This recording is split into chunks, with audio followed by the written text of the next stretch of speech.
नमस्कार friends. I hope आप सब लोग खुश होंगे। इस बार गर्मियों की छुट्टियों में बच्चों के साथ बैठकर टीवी देखने का सौभाग्य मिला।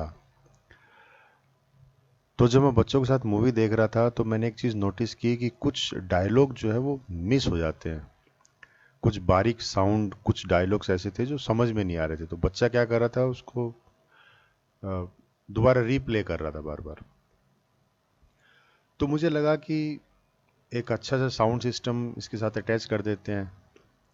तो मैं मार्केट में गया और मैंने कई तरह के साउंड सिस्टम देखे, साउंड बार देखे, और मेरा तो दिमाग घूम गया उनकी कीमत देखकर। मतलब एक डिसेंट साउंड सिस्टम जिसे हम कहते हैं कि एक अच्छी आवाज़ हमें देगा, और उसकी प्राइस अगर देखें तो वो उसको जस्टिफाई नहीं कर रहा था। तो मुझे लगा क्यों ना खुद का एक साउंड सिस्टम बनाया जाए। और कई बार क्या होता है कि हम खुद जब डीआईवाई करते हैं तो उसका अपना एक मज़ा होता है, अपनी एक किक मिलती है उससे। तो मैंने थोड़ा बहुत रिसर्च किया कि कौन सा एम्पलीफायर होना चाहिए, किस तरह के स्पीकर होने चाहिए, किस तरह का स्पीकर बॉक्स होना चाहिए। तो आज की वीडियो इन सब के बारे में है। अगर आप भी अपना एक खुद का म्यूजिक सिस्टम बनाना चाह रहे हो तो आपके लिए ये वीडियो हेल्पफुल हो सकता है। तो इन सब को समझने से पहले हमें ये समझना पड़ेगा कि साउंड बेसिकली है क्या। तो साउंड क्या है? साउंड एक एनर्जी है जो कि वेव्स की फॉर्म में ट्रेवल करती है। और जहाँ पे भी हम वेव्स की बात करते हैं तो वहाँ पे फ्रीक्वेंसी आ जाती है। अब ये फ्रीक्वेंसी कई बार हमें बहुत हार्श लगती हैं, यानी कि कानों को चुभने वाली होती हैं। कुछ फ्रीक्वेंसीज बहुत सॉफ्ट होती हैं, मेलोडियस होती हैं। और कई बार कुछ फ्रीक्वेंसी जो हमें सुनाई नहीं देती वो हमें मिसिंग, मतलब वो डायलॉग जो कहते हैं आप, वो हमें मिसिंग लगता है उसके अंदर। तो एक ऐसा एम्पलीफायर जो इन साउंड्स को, इन फ्रीक्वेंसीज का तालमेल सही से बिठाए, क्योंकि बेसिकली एक साउंड के अंदर कई तरह की फ्रीक्वेंसीज होती हैं और उनकी सिंक्रोनाइजेशन होना बहुत ज़रूरी है। कुछ हाई फ्रीक्वेंसीज होती हैं, कुछ मिड फ्रीक्वेंसीज होती हैं, कुछ लो फ्रीक्वेंसीज होती हैं। इनको डिफ्रेंशिएट करना बहुत ज़रूरी है, तभी आपको एक परफेक्ट, जिसे हम बोलते हैं ना म्यूज़िक, वो समझ में आएगा। अदरवाइज तो वो आपको शोर सम लगेगा। वो कि एम्पलीफायर्स जो हैं वो अलग अलग कैटेगरीज में आया करते हैं, जैसे कि class A amplifier, class B amplifier. तो क्लास ए और क्लास बी एम्पलीफायर जो हैं ये ट्रांजिस्टर बेस्ड हैं। अभी भी आते हैं, नो डाउट। तो ये ट्रांजिस्टर पे काम करते हैं। क्लास ए एम्पलीफायर जो है ये सिर्फ 1/2 साइकिल को पास करता है। जो आपकी एसी इनपुट होती है उसकी सिर्फ 1/2 साइकिल को ही ये पास करेगा, सेकेंड हाफ साइकिल पे ये काम नहीं करता। तो इस वजह से इसके अंदर कह सकते हैं कि डिस्टोर्शन आती है, कुछ साउंड आपकी इसमें मिस हो जाएंगी। इसका थोड़ा सा एडवांस वर्जन आया क्लास बी एम्पलीफायर, जो कि कंप्लीट साइकिल पे काम करता है। लेकिन इसमें भी प्रॉब्लम क्या है कि ये हीटिंग इश्यूज बहुत ज़्यादा हैं इसके अंदर, और दोनों हाफ्स को प्रॉपर तरीके से सिंक्रोनाइज नहीं कर पाता।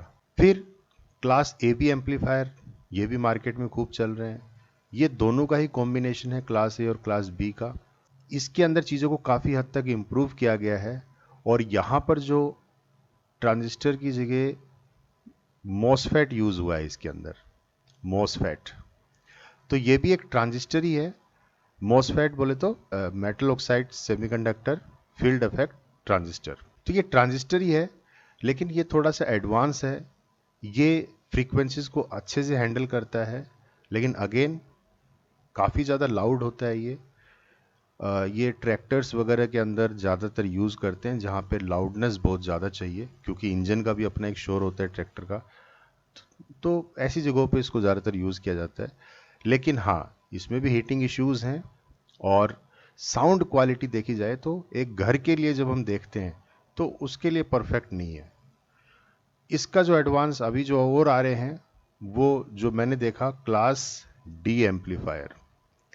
क्लास डी एम्पलीफायर अभी लेटेस्ट जो मार्केट में चल रहा है वो क्लास डी एम्पलीफायर है। ये बहुत ही बढ़िया है। क्लास डी एम्पलीफायर जो होता है ये टोटली ओपैम्प पे बेस्ड होता है। ओपैम्प, ओपैम्प बोले तो ऑपरेशनल एम्पलीफायर, ये एक आईसी है। ठीक है ना।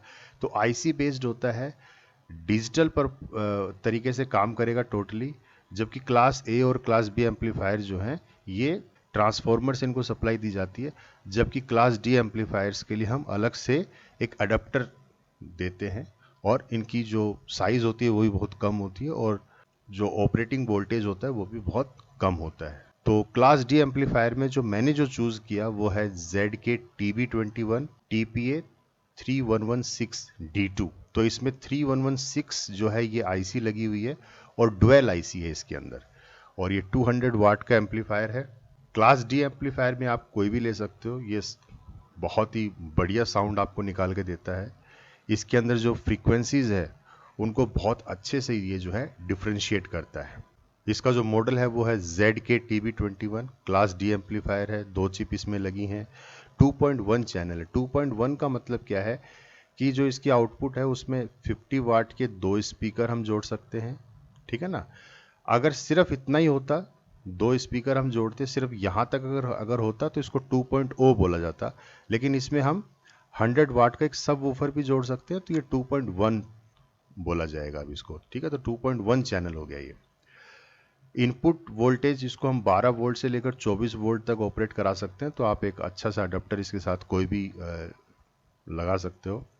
ब्लूटूथ इसके अंदर इनबिल्ट है 5.0 और इसके अंदर ऑडियो जैक भी है 3.5 mm का, USB पोर्ट भी आपको इसमें मिल जाएगा, और जो इसमें स्पीकर लगाने होते हैं वो 4 ओम टू 8 ओम की रेंज में हमको लगाने होते हैं।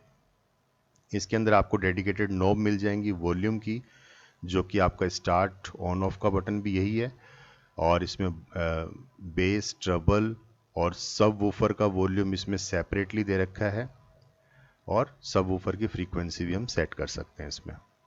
तो ओवरऑल एक डिसेंट साइज, एक अच्छा मेरे को लगा एम्पलीफायर।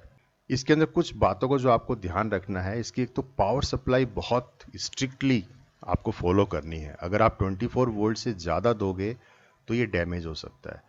12 वोल्ट पे बहुत अच्छे से काम करता है, लेकिन आप 12 टू 24 वोल्ट इसको दे सकते हो, और जो एम्पियर है वो ग्रेटर देन 5 एम्पियर होना चाहिए। तो मैं जो इसको सप्लाई दे रहा हूँ वो 12 वोल्ट 6 एम्पियर मैं इसको दे रहा हूँ। फिर दूसरा, आपको इसके अंदर जब कनेक्शंस करोगे आप स्पीकर के, तो पॉजिटिव नेगेटिव का भी आपको ध्यान रखना पड़ेगा, अदरवाइज आपके जो ड्राइवर्स हैं वो ख़राब हो सकते हैं। थोड़ा सा मॉड्यूल की बात कर लेते हैं। तो इसके अंदर जो है बहुत ही हाई क्वालिटी के इंडक्टेंस लगी हुई हैं, और ये जो आप दो देख रहे हो ये 2 आईसी हैं 3116, 2 ऑप एम्प आईसी हैं। एक लेफ्ट राइट चैनल के लिए है आईसी, और दूसरी आईसी जो है वो डेडिकेटेड है सब वूफर के लिए, और इसके ऊपर एक अच्छा खासा हीट सिंक लगाया हुआ है, जिससे कि इसमें हीटिंग प्रॉब्लम जैसा कोई इशू होता नहीं है इसके अंदर। इसमें पूरा कनेक्शंस कैसे करने हैं, क्या करना है, वो सब इसमें बता रखा है, आप इस फोटो से समझ सकते हो। ये ऑडियो इनपुट जैक यहाँ पे देंगे हम। ये जो है USB का है, ये USB ड्राइव है, और जो ब्लूटूथ है वो इसके अंदर इनबिल्ट है, ये ब्लूटूथ का है। ये आपका लेफ्ट चैनल हो गया, लेफ्ट स्पीकर पॉजिटिव नेगेटिव, ये आपका राइट स्पीकर हो गया पॉजिटिव नेगेटिव, ये आपके पॉजिटिव नेगेटिव हो गए सब वूफर के लिए। और यहाँ पर आप इनपुट सप्लाई दे सकते हो, ये इनपुट सप्लाई के लिए हैं दोनों, किसी एक पे आप इनपुट सप्लाई दे सकते हो। और अगर आपने गलती से सप्लाई मान लो पॉजिटिव की जगह नेगेटिव लगा दिया, तो भी इसके अंदर एंटी रिवर्सल मतलब प्रोटेक्शन दे रखी है, ताकि आपकी जो है जो मॉड्यूल है वो ख़राब ना हो। बाकी इस तरफ अगर आप देखोगे लेफ्ट साइड में तो आपको नोब्स नज़र आएंगी, ये वॉल्यूम का है, ये बेस का, ट्रबल का, और ये जो 2 नोब हैं ये डेडिकेटेड हैं सब वूफर के लिए, उसकी फ्रीक्वेंसी को एडजस्ट करना और उसके वॉल्यूम को एडजस्ट करने के लिए। अच्छा, एक चीज़ और मैंने देखी मार्केट में कि ZK TB21 ये ओरिजिनल एम्पलीफायर होता है, जो कि वोजी ऑडियोज के द्वारा बनाया गया है। ये प्रीमियम चिप यूज़ करता है, जो कि टेक्सास इंस्ट्रूमेंट्स के द्वारा प्रोवाइड की गई है 3116 IC, जबकि CK TB21 जो है वो एक जेनेरिक वर्जन है, मतलब जो थर्ड पार्टी जो बनाती है एक जेनेरिक वर्जन है। हूबहू ये कह सकते हो आपकी ZK TB21 की कॉपी है, लेकिन इसके अंदर जो IC यूज़ हो रखी है वो थोड़ी सी लो ग्रेड की है, और जो इसके अंदर जो बाकी के जो इंडक्टर्स और जो और इलेक्ट्रिकल कंपोनेंट्स लगे हैं वो भी थोड़े से लो ग्रेड के हैं। तो थोड़ा सा हीटिंग इशू आ सकता है, फ्रीक्वेंसी को डिफ्रेंशिएट उतने अच्छे से नहीं करेगा, लेकिन हाँ ज़्यादा पता नहीं चलता है। रेट में भी मेरे को तो कोई ज़्यादा फ़र्क लगा नहीं, 200-250 रुपये का ही फ़र्क है। तो मैं तो यही कहूँगा कि अगर आप ले रहे हो तो एक जेन्युइन वर्जन लो, जो कि ZK-TB21 है। अब इसके साथ जो स्पीकर्स हमें जोड़ने हैं, जो ड्राइवर्स हमें कनेक्ट करने हैं, उनके बारे में थोड़ा समझ लेते हैं कि ड्राइवर्स कितने टाइप के मार्केट में आते हैं और हमारे लिए सबसे बेस्ट कौन सा रहेगा। तो देखिए, जो ह्यूमन ऑडिबल रेंज होती है वो होती है 20 हर्ट्स टू 20,000 हर्ट्स। ये ह्यूमन ऑडिबल रेंज है, मतलब ये वो फ्रीक्वेंसी रेंज है जो हमें सुनाई देती है। अब इन्हीं फ्रीक्वेंसीज को क्लास डी एम्पलीफायर जो है बहुत अच्छे से डिफ्रेंशिएट करता है, इनको अलग अलग करता है, लेकिन इनको प्ले करने के लिए हमें एक प्रॉपर ड्राइवर चाहिए होता है। तो जैसे कि ट्यूटर है, जो ट्यूटर है उसकी फ्रीक्वेंसी रेंज है 2 किलोहर्ट्ज टू 20 किलोहर्ट्ज, मतलब हाई फ्रीक्वेंसीज को ये बहुत अच्छे से हैंडल करता है। आपने देखा होगा जो झनकार की आवाज़ जो आती है वो ट्यूटर के थ्रू आती है, तो ये हाई फ्रीक्वेंसीज को बहुत अच्छे से हैंडल करता है। वहीं जो मिड रेंज स्पीकर्स होते हैं ये मिड फ्रीक्वेंसीज को हैंडल करते हैं, 250 हर्ट्ज टू 5000 हर्ट्ज तक आप कह सकते हो।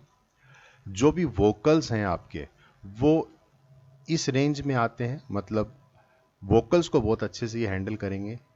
लेकिन अगर आपके पास साइज का इशू है, अगर आपको एक बहुत कॉम्पैक्ट साउंड सिस्टम बनाना है, तो उसके लिए फुल रेंज स्पीकर भी आते हैं मार्केट में।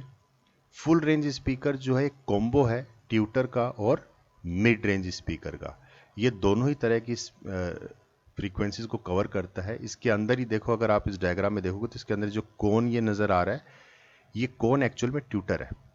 तो इसमें ट्यूटर भी है और स्पीकर भी है, तो एक कॉम्बिनेशन है दोनों की। लेकिन अगेन, आप एक ही ड्राइवर से दो दो काम करवा रहे हो तो कहीं ना कहीं परफॉर्मेंस में वो इशू आएगा। अगर आप एक अच्छी साउंड चाहते हो तो मेरे हिसाब से तो आपको दोनों ही सेपरेट रखने चाहिए। ये वहाँ काम आता है जहाँ पे आपका सिस्टम, मान लो आपको बहुत कॉम्पैक्ट साउंड सिस्टम बनाना है, तो वहाँ पे फुल रेंज स्पीकर्स आपके लिए सही हैं।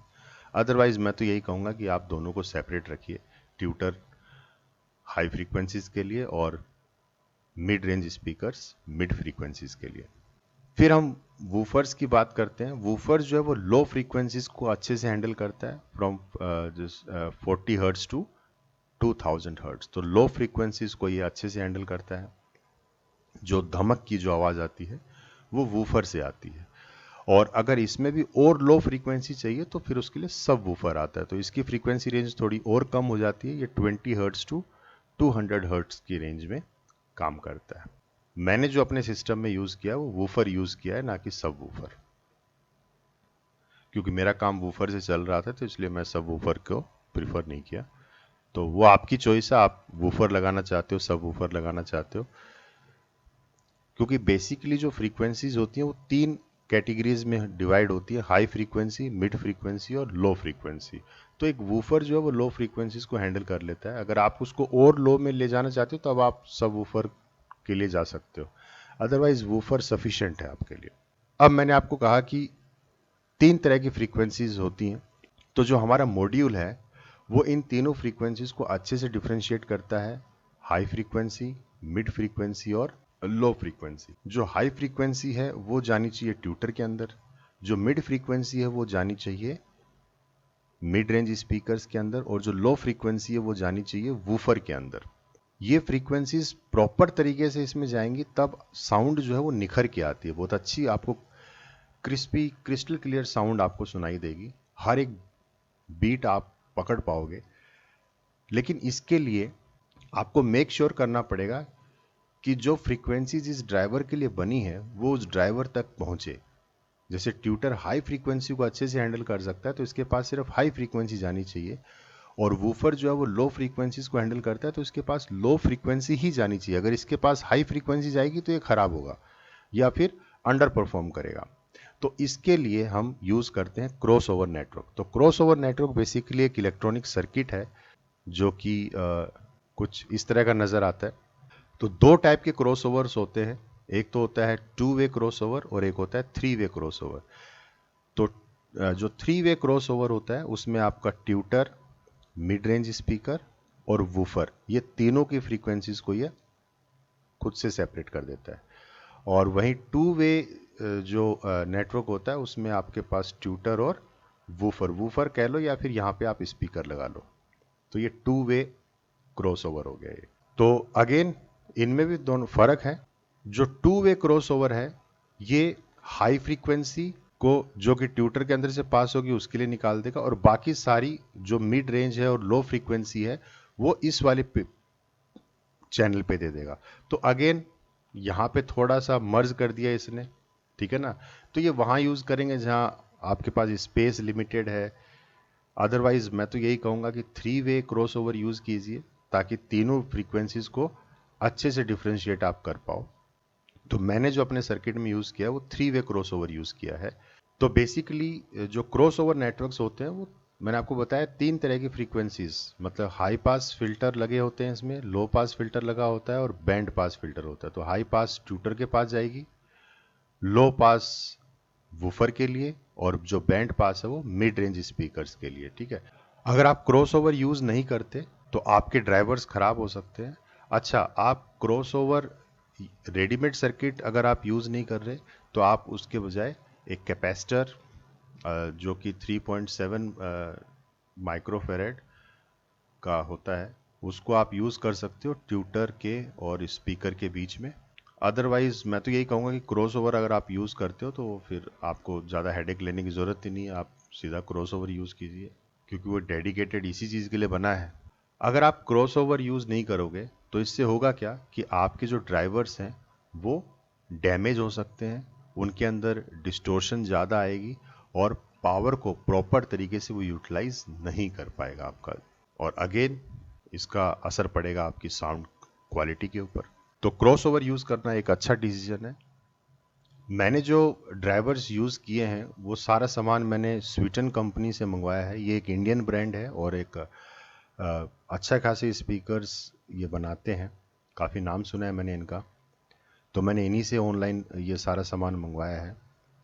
इसमें 2 ट्यूटर हैं जो कि 3 इंच के हैं, 40 वाट के हैं और 4 ओम हैं। SDLX बोले तो ये झनकार वगैरह को अच्छे से हैंडल करता है, तो एक अच्छी क्वालिटी के SDLX एक बढ़िया कैटेगरीज में आते हैं। दूसरा मैंने जो मिड रेंज स्पीकर मंगवाए हैं ये मेरे 4 इंच के हैं, 40 वाट का है और 8 ओम है।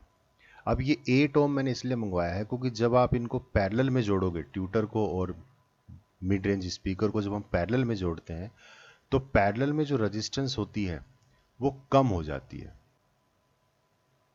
तो ये 2.6 ओम के आसपास आती है, तो कि हालांकि 4 ओम से कम है जो कि नहीं होनी चाहिए थी, लेकिन क्योंकि मुझे और कुछ स्पीकर्स मिले नहीं स्वीडन के अंदर जो मैंने देखी थी इनकी कैटलॉग, तो उसमें मुझे कुछ मिला नहीं, लेकिन चलेगा। मतलब 2 ओम से अगर ज़्यादा है तो चलेगा, कोई दिक्कत नहीं है। लेकिन बहुत अच्छा होता अगर मेरे को ट्यूटर 8 ओम के मिल जाते, क्योंकि अगर ट्यूटर भी मेरा 8 ओम का होता तो उस केस में मेरी जो ओवरऑल रेजिस्टेंस आती वो 4 ओम आ जाती, जो कि बहुत बढ़िया रहता। लेकिन क्योंकि अब उनके पास है नहीं या वेबसाइट पे अवेलेबल नहीं है तो वो मेरे को पता नहीं, तो मेरी जो रेजिस्टेंस है वो 2 ओम के आसपास आ रही है। लेकिन मैंने इनकी स्पेसिफिकेशंस पढ़ी थी, ये दिक्कत नहीं देगा, चल जाएगा मेरा काम। और जो मैंने वूफर मंगवाया है वो 8 इंच का मंगवाया है, 60 वाट। अगेन मेरा जो एम्पलीफायर मॉड्यूल है वो 100 वाट तक सपोर्ट कर सकता है, लेकिन मैंने उसको थोड़ा सा नीचे रखा है। 60 वाट का मैंने वूफर मंगवाया है जो कि अगेन 4 ओम का है, और मिड रेंज स्पीकर 50 वाट हैंडल कर सकता है, लेकिन मैंने 40 वाट मंगवाया है। और ट्यूटर भी मैंने 40 वाट मंगवाया है, तो क्योंकि अगर इनकी पावर रेटिंग अगर हम निकालें तो ये भी 100 वाट 80 वाट के आसपास जाता है, जो कि 100 वाट से कम ही रखना है मेरे को। और मैंने जो क्रॉस ओवर यूज़ किया है वो 3 वे क्रॉस ओवर यूज़ किया है। ये भी 4 ओम का ही है, 60 वाट 6 dB। इनके कनेक्शंस मैं आपको बता दूंगा कैसे कैसे करने हैं।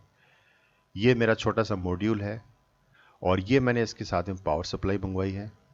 तो जो पावर सप्लाई है वो 12 वोल्ट टू 24 वोल्ट की है।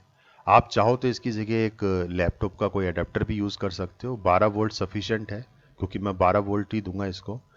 12 वोल्ट और 6 एम्पियर दूंगा मैं अपने इस मॉड्यूल को। तो इसके लिए कोई भी अगर आपके पास कोई पुराने लैपटॉप का अडेप्टर पड़ा है तो आप उसकी आउटपुट वोल्टेज वगैरह चेक करके उस हिसाब से उसको यूज़ कर सकते हो, कोई दिक्कत नहीं। कनेक्शंस कैसे करने हैं वो मैं आपको थोड़ा सा बता देता हूं। जैसे ये मान लीजिए मेरा लेफ्ट स्पीकर है, तो लेफ्ट स्पीकर का ये हो गया मान लो नेगेटिव और ये हो गया पॉजिटिव। जब आप इसको मॉड्यूल को देखोगे तो उस पर अच्छे से मेंशन किया हुआ है। तो कनेक्शंस आपको प्रॉपर करने हैं, पॉजिटिव नेगेटिव वाली गड़बड़ मत कर देना। अब जो नेगेटिव वायर है, मान लो ये मेरा लेफ्ट चैनल है, ये वाला मेरा लेफ्ट स्पीकर का चैनल है, ठीक है। अब इसमें कनेक्शंस कैसे करेंगे, तो जो नेगेटिव वाला जो मेरा वायर है वो स्पीकर के नेगेटिव में चला जाएगा और एक ट्यूटर के नेगेटिव में चला जाएगा, कोई दिक्कत नहीं है, सीधा सीधा आप जोड़ सकते हो। और जो मेरा पॉजिटिव वायर है उस पॉजिटिव वायर को मैं क्रॉस ओवर नेटवर्क के अंदर दूंगा। तो क्रॉस ओवर नेटवर्क मेरा ये है, तो इसको मैंने यहां थोड़ा जूम कर रखा है इस डायग्राम को, ताकि समझाने में दिक्कत ना हो। तो इसको आप यहां पे दोगे इनपुट पे, ठीक है। पॉजिटिव का आप यहां जोड़ोगे और उसके बाद जो आउटपुट निकलेगी ट्यूटर की वो आप ट्यूटर को दे दोगे, और जो मिड रेंज की आउटपुट निकलेगी वो आप स्पीकर को दे दोगे। इस तरीके से वो आप स्पीकर को दे दोगे, ये है। और क्योंकि ये 3 वे है तो मैं तो 2 ही यूज कर रहा हूं, तो इसको मैंने ब्लैंक छोड़ा हुआ है, इसकी जरूरत नहीं पड़ेगी अपने को। तो ऐसे ही क्रॉसओवर ये राइट स्पीकर के लिए है, ठीक है। ऐसे ही आपको राइट स्पीकर के कनेक्शंस करने हैं।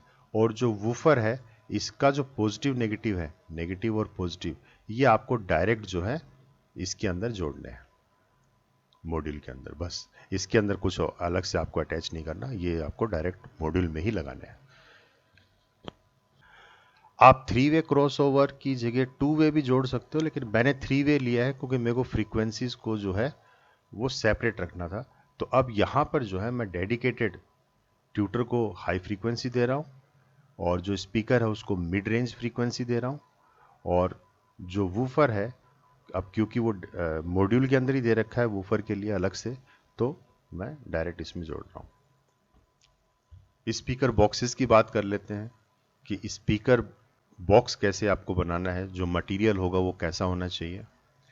तो जो सबसे बढ़िया जो मटेरियल होता है वो होता है MDF बोर्ड। MDF बोर्ड की खासियत यह है कि ये बहुत अच्छा एक साउंड अब्जॉर्बर है, वाइब्रेशंस इसमें नहीं होती हैं, और स्पीकर्स बॉक्सेस के लिए सबसे बढ़िया एनक्लोजर माना गया है। MDF बोर्ड से भी अगर आप कुछ और बेटर यूज करना चाहते हो तो आप HDF बोर्ड की तरफ जा सकते हो।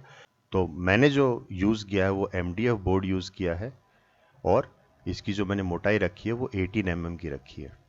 अब किस तरह का आपको एनक्लोजर बनाना है ये भी बहुत जरूरी है। तो इसके ऊपर जब मैंने रिसर्च की तो देखा कि 2-3 टाइप के एनक्लोजर्स हम बना सकते हैं। एक होता है सील्ड एनक्लोजर, जो इसको अकॉस्टिक सस्पेंशन भी बोलते हैं। ये कंप्लीटली पैक्ड होता है, साउंड प्रूफ होता है एकदम।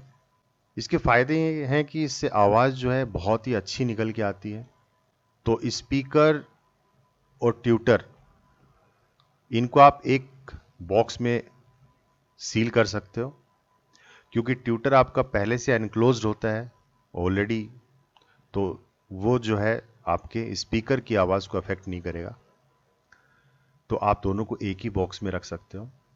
दूसरा जो एनक्लोजर आता है वो पोर्टेड होता है। इसके अंदर एक छोटा सा होल आपको दिया जाता है साथ में। ये हम वूफर्स के लिए यूज करते हैं, और वो भी तब अगर आपके वूफर की साइज 8 इंच से ज्यादा है। अगर 10 इंच का, 12 इंच का या 15 इंच का या इससे बड़ा अगर वूफर है तो वहाँ पर अपने को एयर वेंट इसमें देना ज़रूरी हो जाता है, क्योंकि जो डायफ्राम है स्पीकर का वो बहुत ज़्यादा शेकी होता है। तो जब वो पीछे की तरफ जाएगा तो यहाँ पे प्रेशर बहुत ज़्यादा क्रिएट करेगा अंदर की साइड। तो उसको हैंडल करने के लिए हमें ये एक इसमें वेंट देना ज़रूरी है। अच्छा, इस वेंट के फ़ायदे भी होते हैं, क्योंकि अब नॉर्मली स्पीकर जो फ्रीक्वेंसी निकालता है, अब जब ये इस वेंट में वही सेम फ्रीक्वेंसी क्या होती है, जो फ्रीक्वेंसी आगे की तरफ निकलती है वही फ्रीक्वेंसी पीछे की तरफ भी क्रिएट होती है।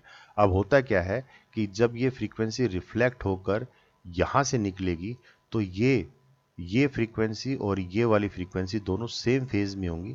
तो इससे आपकी जो फ्रीक्वेंसी की एम्पलीट्यूड है वो बढ़ जाएगी, यानी कि आपको एक लाउड साउंड नज़र आएगी। अगर आपको ज़्यादा आवाज़ चाहिए तो आप उसके लिए पोर्टेड एनक्लोजर यूज़ कर सकते हो। और बेसिकली ये जो है ये वूफर के लिए अपन रेकमेंड करते हैं। वूफर के लिए पोर्टेड आप रख सकते हो। अगर आपका वूफर 10 इंच, 12 इंच, 15 इंच या इससे बड़ा है, अगर वूफर 8 इंच तक अगर है तो उसमें आपको पोर्टेड की ज़रूरत नहीं पड़ती। अब क्योंकि मैं जो वूफर यूज़ कर रहा हूँ वो 8 इंच का है, तो मैंने विदाउट पोर्टेड जो है एक सील्ड एनक्लोजर मैंने तैयार किया है वूफर के लिए भी। इसके अलावा एक कैटेगरी आती है ट्रांसमिशन लाइन या टी लाइन एनक्लोजर जिसे अपन बोलते हैं।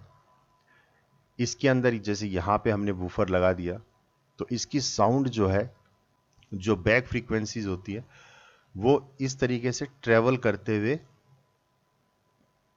फिर यहाँ से निकलती है बाहर।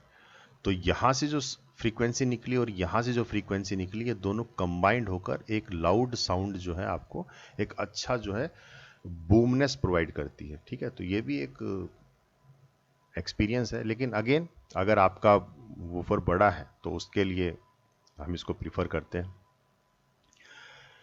एक पैसिव रेडिएटर भी यूज़ करते हैं कई। पैसिव रेडिएटर में क्या होता है कि आपका जो बॉक्स होता है वो सील्ड पैक होता है, लेकिन इसकी जो बैक फ्रीक्वेंसी होती है यहाँ पर एक डमी स्पीकर आप बोल सकते हो, जो कि सिर्फ उसका कोन हिलेगा ये। ठीक है ना, जब यहाँ प्रेशर पड़ेगा एयर का, क्योंकि जब ये स्पीकर जब पीछे जब जाएगा, क्योंकि जो डायफ्राम शेक करता है ना, तो जब पीछे की तरफ मूवमेंट करेगा तो जो अंदर जो एयर है उसके ऊपर प्रेशर डालेगा, वो प्रेशर जो है वो इस डमी स्पीकर के ऊपर पड़ता है एक तरीके से। तो इससे इसका डायफ्राम जो है मूव करता है। तो ये दोनों फ्रीक्वेंसी भी मिलकर एक अच्छी लाउडनेस क्रिएट करती है। तो ये भी एक अच्छा एक्सपीरियंस है। अगर आप लगाना चाहो तो इसको पैसिव रेडिएटर बोलते हैं। इसके अंदर कोई मैग्नेट या कोई वॉइस कोयल नहीं होती है, ये सिर्फ वाइब्रेट करेगा एयर के प्रेशर से। अब इस तरह का जो ये पैसिव रेडिएटर है, ये अगेन वहाँ पे यूज़ करते हैं जहाँ पे जो आपकी कैबिनेट है वो बहुत ज़्यादा कॉम्पैक्ट है। अगर आप वही अगेन स्पेस की बात आ जाती है, अगर आपके पास स्पेस लिमिटेड है तब आप इसको यूज़ कीजिए। अब क्योंकि जो मैंने बनाया है मैंने उसमें इसको यूज़ नहीं किया है, क्योंकि स्पेस की कमी नहीं है मेरे पास। मैंने एकदम खुला खुला अपना बॉक्स सा तैयार किया है, क्योंकि मैं ये चाह रहा हूँ कि बजट फ्रेंडली भी हो अपना सिस्टम, एक अच्छा सिस्टम हो और डिसेंट साइज में अवेलेबल हो। फिर एक होता है हॉर्न टाइप एनक्लोजर। इसके अंदर भी काफ़ी सारे जो ट्यूब्स आप देख रहे हो, इसके अंदर यहाँ से साउंड जो बैक साउंड है वो इस तरीके से इसमें ट्रेवल करेगी, फिर यहाँ से होते हुए, यहाँ से होते हुए और फिर जो है बाहर आएगी। तो ये सब अलग अलग तरीके हैं। एक तरीके से मेगाफोन जैसा इसमें, मतलब हर एक एनक्लोजर का अपना एक एक्सपीरियंस है। तो ये जिस तरह के भी एनक्लोजर्स आप देख रहे हो, ये ट्यूब लाइक स्ट्रक्चर्स इसमें बने हुए हैं, ये सब वूफर्स और सब वूफर्स के लिए हम यूज़ करते हैं। वो भी तब अगर आपका वूफर जो है बड़ी साइज़ का है। अगर आप 8 इंची वूफर तक यूज़ कर रहे हो तो उसके लिए सिंपल सील्ड एनक्लोजर सफिशिएंट है। इनकी ज़रूरत नहीं है, क्योंकि अगर हम ये बनाने बैठेंगे तो हमसे बनेगा भी नहीं, क्योंकि इसमें काफ़ी सारी कैलकुलेशंस लगती है। ये रैंडम तरीके से हम इसको नहीं लगा सकते। तो बेटर यही रहेगा कि हम एक सील्ड एनक्लोजर ले लें।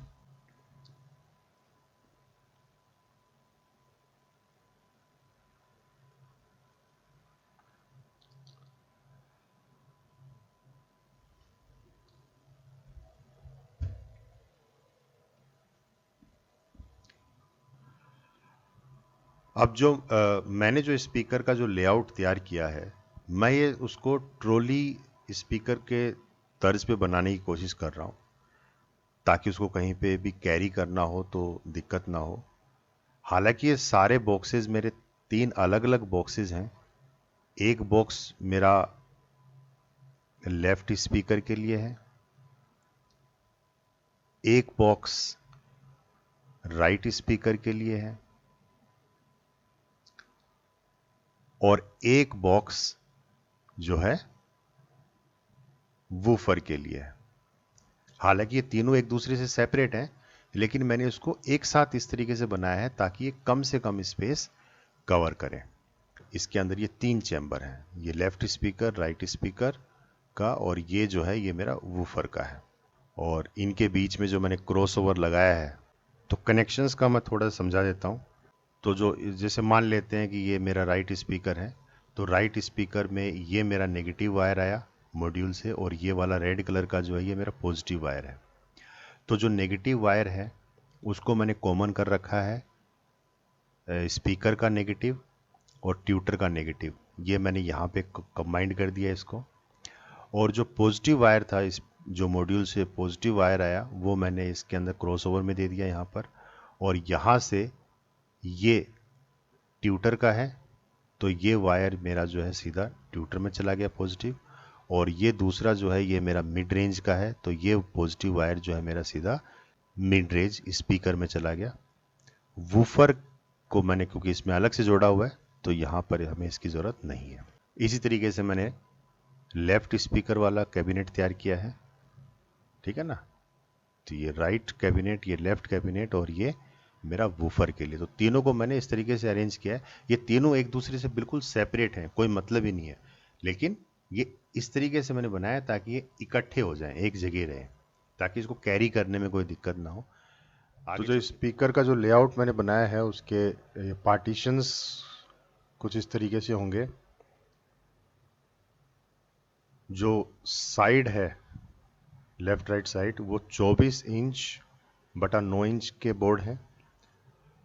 और जो फ्रंट और बैक साइड है वो 24 इंच बटा 12 इंच है, मतलब 2 फुट हाइट है इसकी, ठीक है ना, ज़्यादा बड़ा नहीं है ये। और जो इसके अंदर जो पार्टीशन कर रखे हैं, और जो टॉप और बॉटम के टोटल 4 टुकड़े हैं, ये 12 इंच बटा 7.75 इंच है। या फिर इसको ऐसे समझ लो कि 7 इंच और 6 सूत है ये। 1 इंच में 8 सूत होते हैं, तो ये 7 इंच 6 सूत है, 7.75 इंच, ठीक है ना। तो आप ऐसे समझ सकते हो। अगर मैं एक्सपेंस की बात करूं इसके अंदर, तो टोटल एक्सपेंस मेरे को 5,950 रुपीज़ खर्च हुए हैं, जिसमें से 1100 रुपये का मेरा मॉड्यूल है, 750 रुपये की मेरी पावर सप्लाई है, जो साउंड ड्राइवर्स हैं, जो स्पीकर्स वगैरह हैं, वो 2700 रुपये के हैं, ये सारे स्वीडन के मैंने मंगवाए हैं। MDF बोर्ड 700 रुपये का है, उसमें जो ग्लू वगैरह लगाया है मैंने पेस्ट करने के लिए, वो मैंने SR वाला लगाया, SR अच्छा रहता है। और इसका कवर, ग्रिल्स वगैरह ये 650 की हैं। स्क्रूज और जो लेग्स हैं इसके नीचे, ये 50 रुपये की है। तो टोटल मतलब विदिन 6000 ये मेरा बन के तैयार हो गया। एम्पलीफायर मॉड्यूल और पावर सप्लाई की अनबॉक्सिंग में आपको फटाफट दिखा देता हूँ। इसकी पैकिंग बहुत ही अच्छी तरीके से करके दी है इन्होंने। और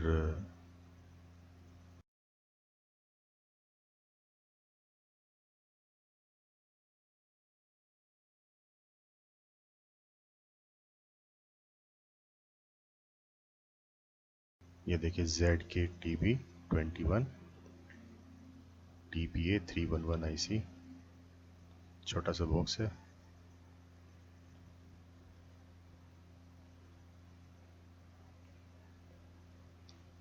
ये इसकी प्लेट है, मॉड्यूल के ऊपर और नीचे लगेगी। साथ में इसके कुछ स्क्रूज वगैरह दे रखे हैं, इसको असेंबल करने में काम आएंगे।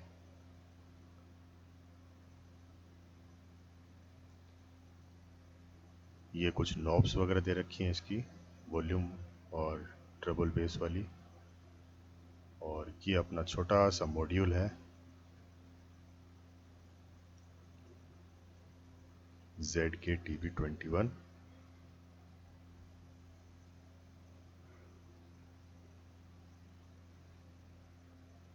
इसको मैं फटाफट असेंबल कर लेता हूँ और उसके बाद आपको दिखाता हूँ कि फिनिश्ड प्रोडक्ट कैसा दिखेगा। तो देखिए मैंने इसको असेंबल कर लिया है और ये नॉब्स वगैरह थी जो मैंने लगा दी है। और ये जो वॉल्यूम वाली नॉब है यही आपकी ऑन ऑफ की भी है। बाकी ये सारा इसके ऊपर लिखा हुआ है स्पेसिफिकेशंस, बेस, ट्रबल, और ये जो 2 की हैं ये डेडिकेटेड है सब ऊपर के लिए।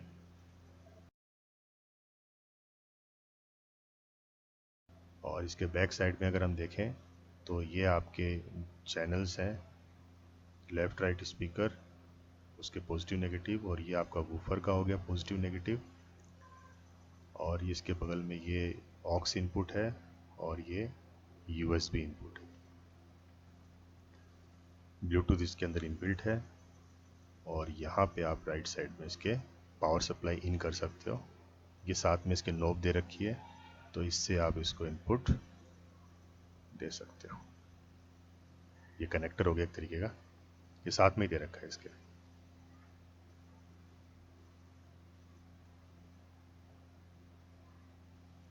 छोटा सा मॉड्यूल है और ये स्क्रूज जो दे रखे हैं ये आप इसको देखोगे तो इजीली समझ जाओगे। ये थोड़ा सा गैप है यहाँ पर और इसको बहुत इजी है इसको माउंट करना, तो कोई दिक्कत वाली बात नहीं है। और ये छोटा सा देखो मेरी हथेली में भी आ रहा है। ये बिल्कुल यही फ़ायदा होता है क्लास डी एम्पलीफायर का, जबकि इसकी पावर सप्लाई ज़्यादा बड़ी है। ये देखिए इसके यहाँ पे पूरा इंडिकेशन दे रखा है। ये जैसे वोल्टेज इनका है, कितना आप इसको इनलाइन दोगे, इनपुट सप्लाई पॉजिटिव नेगेटिव और ग्राउंड। और ये जो है लास्ट वाली ये आउटपुट के लिए है। 2 नोब इसमें पॉजिटिव हैं, 2 नोब इसमें नेगेटिव है। मतलब किसी 2 में से एक में से आप पॉजिटिव में से और किसी 2 में से एक से आप नेगेटिव या आप आउटपुट निकाल सकते हो मतलब। और कितनी आउटपुट आपको लेनी है इसके लिए यहाँ देखो ये कोने में यहाँ पे एक छोटा सा स्क्रू है, उससे आप इसको एडजस्ट कर सकते हो। मतलब 12 वोल्ट से लेकर 24 वोल्ट के बीच में जहाँ पे भी आपको रखना है आप यहाँ से इस नॉब से इसको एडजस्ट कर सकते हो। स्पीकर ड्राइवर्स की अनबॉक्सिंग कर लेते हैं।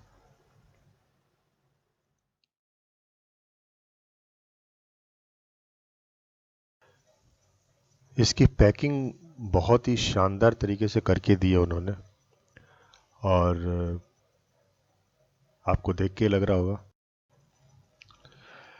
ये सारा सामान स्यूटन की वेबसाइट से मंगवाया है मैंने।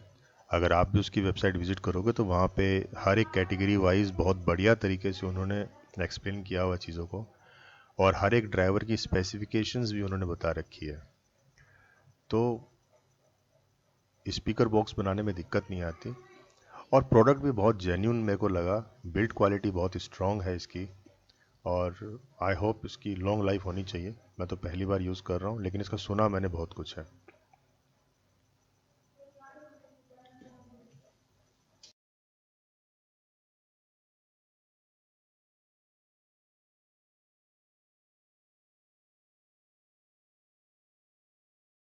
स्पीकर बॉक्स की मेकिंग का मैंने कोई ऐसा कोई वीडियो नहीं बना रखा प्रॉपर, लेकिन हाँ जो वीडियो मैंने शुरू किया था उसके स्टार्टिंग में बैकग्राउंड में आपको मैंने दिखा दिया है। आप चाहो तो कारपेंटर से भी बनवा सकते हो। अब हम इसकी थोड़ी सी साउंड टेस्टिंग कर लेते हैं और उसके लिए आपको हेडफोन पहनना पड़ेगा, अदरवाइज़ तो क्या है कि पता नहीं चलेगा, इतना ज़्यादा आइडिया नहीं मिलेगा। लेकिन हाँ हेडफोन से भी आपको एक आइडिया लग जाएगा कि कैसी आवाज़ आ रही है। और बाकी रियल साउंड तो देखो सामने से ही पता चलती है।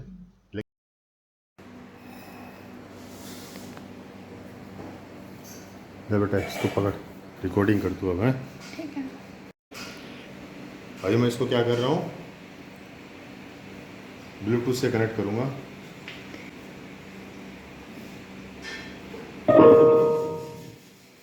हो गया। और इसमें कुछ गाने प्ले करते हैं अपन।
DJ, let's check the highest frequency.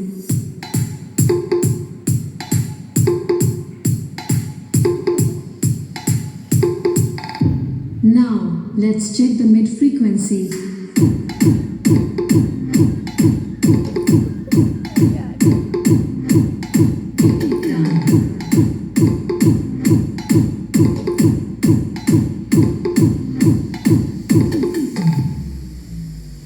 Great, and let's check the low frequencies.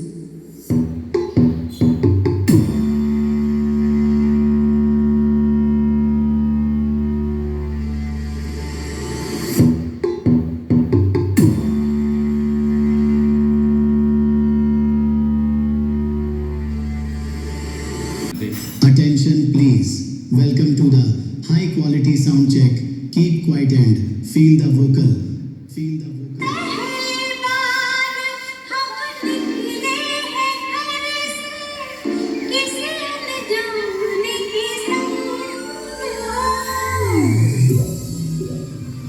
Vocal test completed. Keep quiet. Feel the vocal and travel.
I hope आप लोगों को साउंड टेस्टिंग से थोड़ा बहुत आइडिया हो गया होगा कि कैसी आवाज़ आ रही है, लेकिन बिलीव नहीं करोगे आप, जो मैं सोच के चल रहा था उससे बहुत ज़्यादा इसकी अच्छी आवाज़ है। बेस, ट्रबल और वॉल्यूम को मतलब बहुत तरीके से हैंडल कर रहा है ये। और एक चीज़ और, मैंने ज़्यादा वॉल्यूम नहीं की है इसकी, मैंने सिर्फ 10 to 15% तक ही इसकी वॉल्यूम की है। अगर इससे ज़्यादा वॉल्यूम करता हूँ तो फिर पड़ोसियों को जगा देता है कि मतलब इतनी लाउड साउंड है इसकी। लेकिन मेरा काम चल गया।